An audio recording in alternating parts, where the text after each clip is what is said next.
No mutta päivää taas oikein pitkästä aikaa.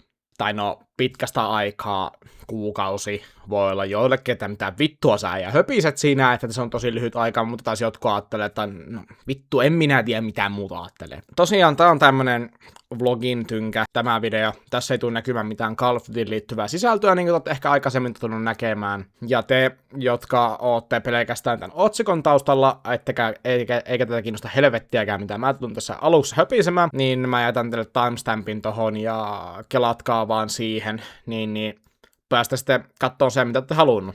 Se voitaisiin aloittaa siitä liikkeelle, että minkä takia meikä oli pois tämän koko kuukauden ja mitä tässä oikeastaan on tapahtunut. Eli pointti on siis se, mä rakensin tämän kanavan oikeastaan aika pitkälti Call of Dutyä varten, että mä höpöttelen jotakin paskaa samalla, kun mä pelaan sitä peliä ja katson, mitä sitä tulee. Mutta niin kuin mä ajattelin, että mä olisin semmonen ikuinen kodiaddikti niin sanotusti, mutta asiat ei ehkä mennyt ihan sillä tavalla. Vaan mulle tuli aika pitkälti kokonaisuudessaan NS Burnout, miksikään te vittu haluatte sitä ikinä sanoakaan, niin Call of Dutysta tuli semmonen, että mä en vaan yksinkertaisesti jaksa sitä vittusta peliä enää ollenkaan. Eli siis se, milloin mä kuvasin mun edellisen videon, niin sen jälkeen mä en ole Call of Dutya koskenutkaan ollenkaan. Joo, Black Ops 7, niin vaikka mä sanoin silloin siinä, kun mä tekin sen betasta sen video ynnäs muuta, että se olisi hyvä ja ynnäs muuta vastaavaa, mutta sitten meikäläinen aika lailla kyllästi koko paska, niin sanotusti. Siis mä en vaan tiedä, mikä on tullut. Mä en vaan vittu enää jaksa kodia enää avata. Ja siitä päästäänkin sitten seuraavaan asiaan. Että tuleeko mulla enää tälle kanavalle vittu minkäänlaista kontenttia, vai onko tästä meikäläisen kokonaan viimeinen video. Sitä mä en tiedä. Toskin mä en tiedä, tuleeko mulle enää motivaatiota, että hei mäpä käynnistän kodin olla höpöä tätäkin paskaa tälle kameralle. Mä en tiedä, että mä en usko, että mulla tulee enää missään vaiheessa semmonen olo koskaan ennen. Toisaalta ethän nää voi tietääkään, että mitä tapahtuu. Mutta pointti on se, että mä ehkä alkaisin tekemään tämmösiä NS-vlogin tynkiä, jos mulla jotain asiaa on ja tai en mä vittu tiedä, tai sitten mä vaan teen kokonaan uuden kanavan, tai alan tälle kanavalle vittu rebrändää se, alan tekee jotakin vittu pelipaskaa. Siis mä en yksinkertaisesti tiedä. Hyvä, jos tämän kuukauden jälkeen jossain edes minkälaista videota tehdä. Ja toinen asia liittyy siihen, että mä oon aika pitkälti sanonut sen, mitä mä oon halunnut sanoa YouTubessa ylipäätänsä. Että se, miksi mä aloin tekemään videota, oli vaan se asia, että mä saan sanoa asiat ihan vitun suoraan, jos mulla on jotakin asiaa sanottavana, ja mä oon aika pitkälti höpöttänyt ne kaikki, mitä mulla on ollut koskaan edes mielen päälle. Eli tämmönen vanha klassikko. Ideat niin sanotusti loppu. Sekin vaikuttaa asiaan, kyllä.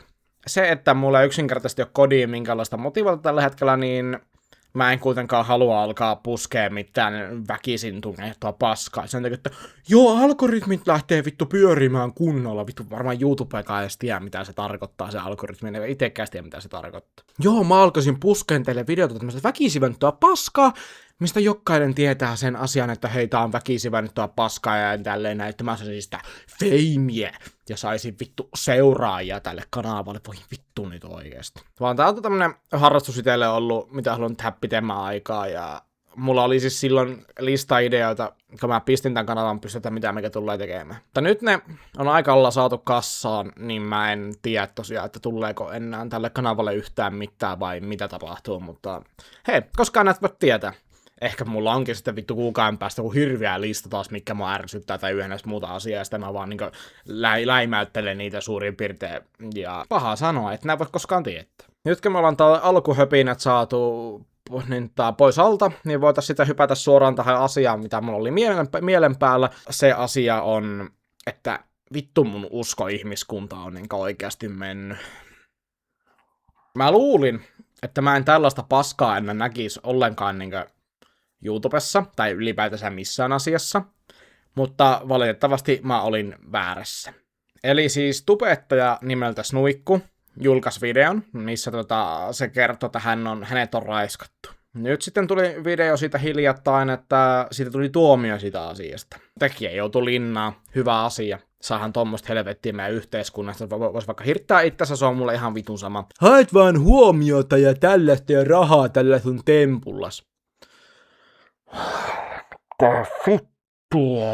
Pointti on ehkä se, että kuka helvetti ikinä alkaisi kusettaa tommosella tiedolla, että hän saa huomiota. No joo, varmasti ehkä niitäkin ihmisiä löytyy jossakin vaiheessa, vittu mistä minä en tiedä, kun mä en tiedä muutenkaan mistään vittu mitään. Se, että siitä on tullut tuomiot, YNS muut kaikki, ja plus DNAt, YNS muut kaikki on löydetty. Eli fakta on se, että se tekijä on syyllinen. Ja silti jotkut vitun valopäät, jotkut saatanan apinat alkaa kommentoimaan, että jaa vittu, ei oo koskaan tapahtunutkaan mitään tommoista, että se vaan keksit, jos sä oot vittu feimiin, tinani ja vittu massi. Haistakaa nyt oikeasti vittu, jotka teette tämmöstä. Että se, että ihminen julkaisee tommosesta YouTube-videon, mitä on tapahtunut omalle itselle, niin se ei nyt vittu todellakaan tarkoita, että joo, mä haluan huomioon tai yhden, mä haluan vaan feimiin. No ei! Niin kuin Snuikkukin sanoi siinä videossa mun mielestä tosi hyvin, että se on hänen omaa terapiatapaa, mitä hän tekee. Että hän kuvailee näitä videoita ja höpöttelee kameralle, koska hänestä tuntuu helpommalta puhua kameralle kuin omalle itselleen.